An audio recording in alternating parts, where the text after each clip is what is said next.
Where's the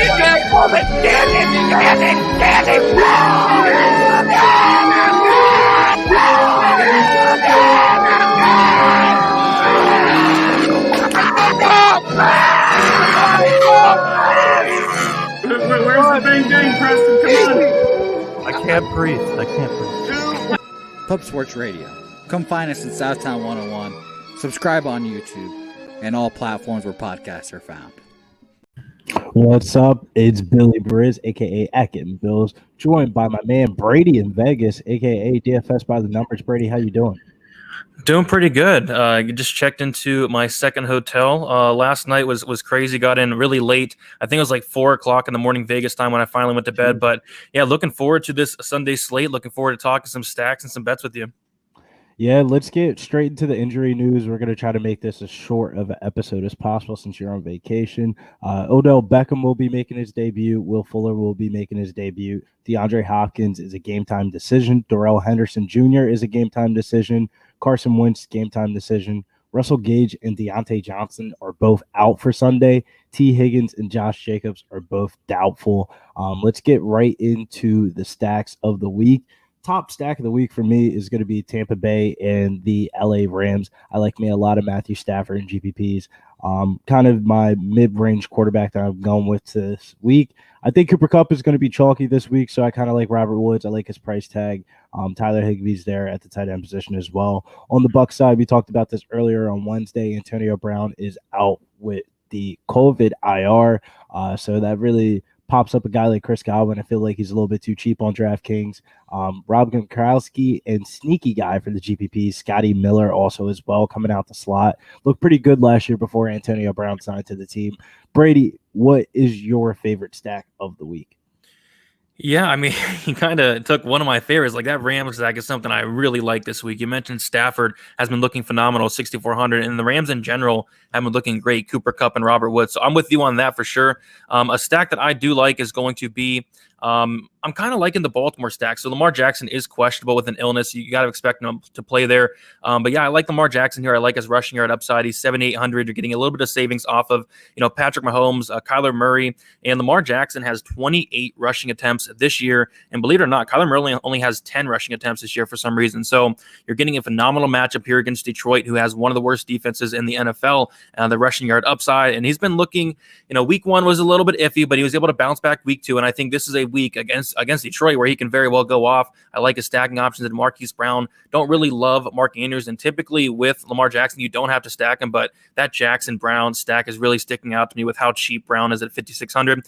As far as a run back goes, T.J. Hawkinson is one of my favorite run back options in this game. Is going to be 5,200. Baltimore has given up the most points to opposing tight ends thus far, and Hawkinson's been looking phenomenal. They're getting him the ball. It's mostly because Detroit's trailing a lot in every single game, it seems like, and I kind of expect that here. So yeah, I'm looking at Jackson Brown stack and running it back with Hawkinson. I like that a lot this week. Yeah, I definitely will agree with you on that one. One thing that I'm looking at in that game is Khalif Raymond. He's listed as questionable. If he isn't able to go, I kind of like Amon-Ra St. Brown as a double stack run back kind of thing. One stack I was looking at in the 4 o'clock games was Seattle and Minnesota. KJ Osborne did me very well this week. I kind of like Dalvin Cook as a pay up option for cash and GPPs. And you got the receivers there, but I'm kind of more interested in the Seattle receivers like DK Metcalf, Tyler Lockett, and Russell Wilson. It seems like a pretty good game to stack. Brady, what other stacks are you looking at this week? Kind of under the radar, or are you going a little bit more of the chalky route? Yeah, it looks like we're on the same page here because that was another one that stuck out to me, that Seattle stack, right? Like, phenomenal matchup against Minnesota. Russell Wilson's been looking great. Tyler Lockett's been on fire. And week one and week two, I keep playing at DK Metcalf, waiting for him to go off.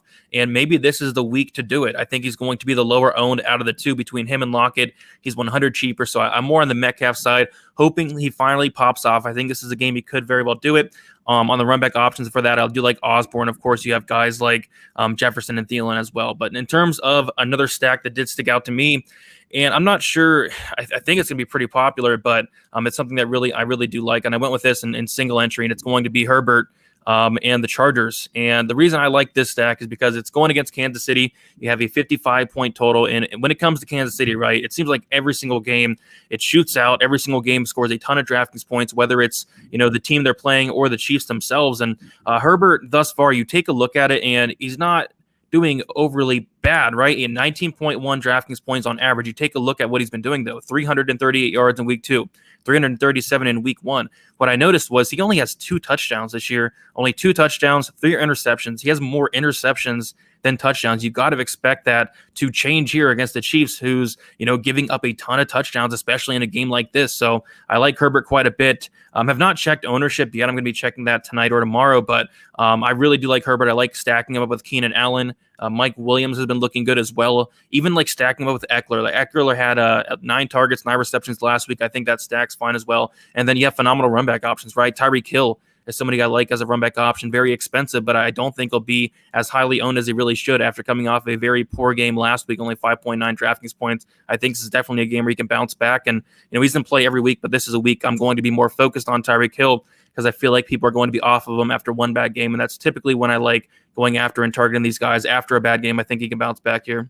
Yeah, sneaky guy. We talked about it on Wednesday. Clyde Edwards-Helaire so cheap on DraftKings this week. One under the radar stack I was looking at for this week was the Atlanta Falcons and the New York Giants this week. Falcons receiver Russell Gage is out. Talked about that in the injury news report. So it kind of bumps up a guy like Calvin Ridley just a tad bit more of a ceiling, especially against the Giants this week. Olamide Zaccheaus will be back in the picture this week. He'll finally be on the field. Shouts to one man that is always on him. He will be on the show later on today. Kyle Pitts as well. And then on the Giants, run backs that I'm looking at is Saquon Barkley and Sterling Shepard as well. Brady, what's your low under the radar stack for this week? Typically I give you one, right? Like I think week 1, I was talking about the Falcons who nobody was playing. Week 2, I think I was talking about the Bengals. But this week, I think I'm just eating the chalk. And there's just so many stacks that stick out. The Seattle stacks, Tampa Bay stacks, the Rams stacks, Arizona stacks. So I think I'm just going to eat the chalk this week. Nothing really sticks out to me in terms of a low-owned stack. And, speaking of Arizona, didn't really touch on them much, but Kyler Murray stacks is phenomenal as well. DeAndre Hopkins is questionable. If Hopkins does play, I like him. But if he does not play, that opens up a lot of things for Christian Kirk and Rondell Moore, who I like, even if Hopkins is playing. So didn't touch on the Arizona stack, but I think that's a good stack as well. But as far as like a low-owned stack, man, maybe Lamar Jackson Brown could be lowish owned. But again, I haven't really checked ownership in a while, so I don't know. Well, next little section, hopefully we can help you out with that. We're going to go with favorite low-owned point per dollar plays. I'm going to start off with Javonte Williams of the Denver Broncos, $4,900, $5,800 on FanDuel. I think this is a great matchup for him this week against the New York Jets. Second in the NFL so far through the first 2 weeks in missed tackles per carry. For a rookie, the pass blocking looks pretty well good, as Mills would say. Eighth best pass blocking tight end so far via Pro Football Focus. It's only a matter of time before I think he out-touches Melvin Gordon officially. Also looking at Tyler Boyd, T. Higgins being doubtful is pretty big news. I expect the ownership to raise, but not enough on Tyler Boyd. He led the team in targets in week 2. He had 6 catches for 60 yards and a touchdown. The slot would be the most exploitable part of the Steelers' pass defense. The volume should be there, and I don't think the ownership is going to be there as well. Brady, we're a couple of low-owned options you're looking at. Yeah, I love that Boyd call you have there. I like that quite a bit. Yeah, I'm going to get a little bit crazy here in terms of quarterbacks. There's 2 that kind of stick out to me in terms of a cheap, very low-owned guys that nobody's going to play. Daniel Jones for the Giants going against Atlanta, and we saw that he has that rushing yard upside. He's going against Atlanta, obviously a terrible passing defense, a terrible defense in general. I think Daniel Jones is somebody interesting. And then also Justin Fields, I think he's going to be low-owned. He's $5,200. He's very cheap, rushing yard upside, going against Cleveland. Justin Fields is also somebody stuck out to me in terms of a very low-owned play that, maybe has some rushing yard upside. As far as that, in terms of running backs, I mean, he's cheap, Clyde Edwards-Helaire, but I haven't checked ownership, Billy. Is Clyde Edwards-Helaire chalk this week? My worst fear? I don't think so. I think people are disgruntled because so many people had him, the Chiefs on the parlays last week. I think it's a recency bias. We haven't really seen recency bias so far of these last couple of years in DFS. I feel like DFS has definitely became a little bit sharper, but I think this week there are going to be some recency bias of the Chiefs busting the parlays. Okay, yeah. If Clyde Edwards-Helaire is not popular, I do have some interest in him. I mean, he's 4,800, right? He's in a 55-point total. They're 6.5-point favorites. You got to expect that if he gets into the end zone at that price tag, it's going to work out. So, he had a touchdown vultured from him last week, and so I will be playing some Clyde Edwards-Helaire. I believe I put him either in my single or my cash lineup. So hopefully he gets in the end zone. That's really all I need. That's all I want. He's so cheap.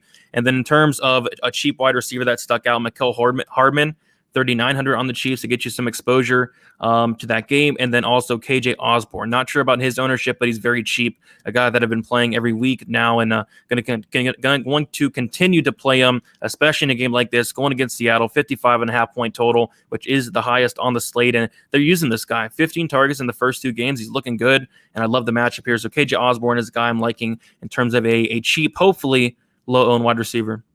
Yeah, no, I definitely will agree with you on that one. The other 2 people I was looking at, both coming from the Cleveland game, but Jarvis Landry being on the IR, Odell's going to have to definitely step up tremendously. I usually try to stay away from people coming back, first game back from injury, especially coming back from an ACL injury. But Odell, even though he hasn't been a model of consistency in Cleveland, I think this is a way you can win your GPPs this week. $5,400 on DK and $6,500 on FanDuel this week. I think Odell could definitely be in store for a big game or maybe just a big catch. Austin Hooper also as well, $3,600 and $5,300. The tight ends for Cleveland are definitely going to have to step up as well. Don't be surprised to see a lot of their 2 tight end sets out there. Hooper, Njoku, and Bryant, all kind of high on them. But I feel like Hooper is the one that you should target. Through 2 weeks so far, he has 8 targets for 67 yards and hasn't found the end zone yet. If he gets into the red zone situations and finds his way inside the end zone, I think he could definitely pay off that price tag at $3,600. Yeah, Odell's a very interesting guy, right? You mentioned how cheap he is. And, if we were talking about this a couple of years ago and we saw Odell at 5,400, we'd be all over that. It's just, he hasn't been looking good. He's battling some injuries. But if he does come back this week and if he is somewhat healthy, he's going to be the guy, right? So 5,400, I do like that. You got to assume nobody's going to play him, you don't think. So, yeah, Odell's somebody I'm going to be definitely looking at in terms of some upside and hopefully very low owned as well. That's why I like to hear. Quick commercial break. Shout outs to Manscaped. Make sure you get that lawnmower 4.0 so you can look like how sharp Brady does in Vegas.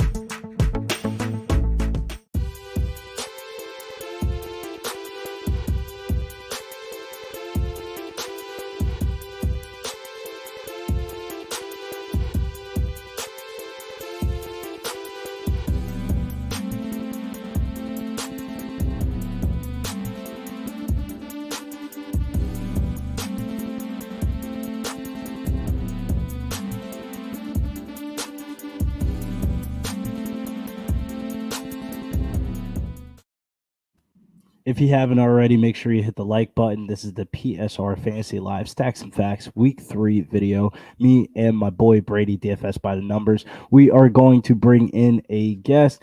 He did so good last week on the props, so we had to bring him back. We're going to quickly go over some best bets for the weekend and some props and stuff like that. Shout out to Sharpie Bets on Twitter. What up, guys? What up? I'm the man, the myth, the legend, guys. Some call me the whale hunter. Some call me the guapo man. You can call me Mr. Steal Your BBW, guys. It's Friday night, and it's time to fucking Dirk Diggler these bookies, okay? We got to get it in now because these lines are going to change by a good 5-10 yards, in my opinion. TJ Hawkinson of the Lions. Over 57.5 to 61.5, depending on the book. I don't care the number, guys. Take his reception yards over. He leads his teams in targets, receptions, and yards. The 2 tight ends that's gone up against the Ravens this year, Waller and Kelsey, 10 receptions, 105 yards, 7 receptions, 109 yards. Both of those tight ends scored. So if you want to even sprinkle some Hawkinson touchdown prop, he's at plus 165 to plus 170, depending on the books. I love it, guys. I think it should be near the 78, 80 mark, and especially with how much Goff uses him, and how bad the Ravens are versus the tight end, I see it as an easy casher. I like it. Go ahead. Man. You and Brady both on the TJ Hawkinson play. What is your second favorite play of the week? Second favorite play, but before I go there, shout out to Brady. He talked about Clyde Edwards-Helaire. I'm not on him yet, but that is a play I'm digging into and loving. The Chargers are giving up a miserable 143 yards on the ground a game, guys. Nice. If the Chiefs want to do anything to get him going, this is the damn spot.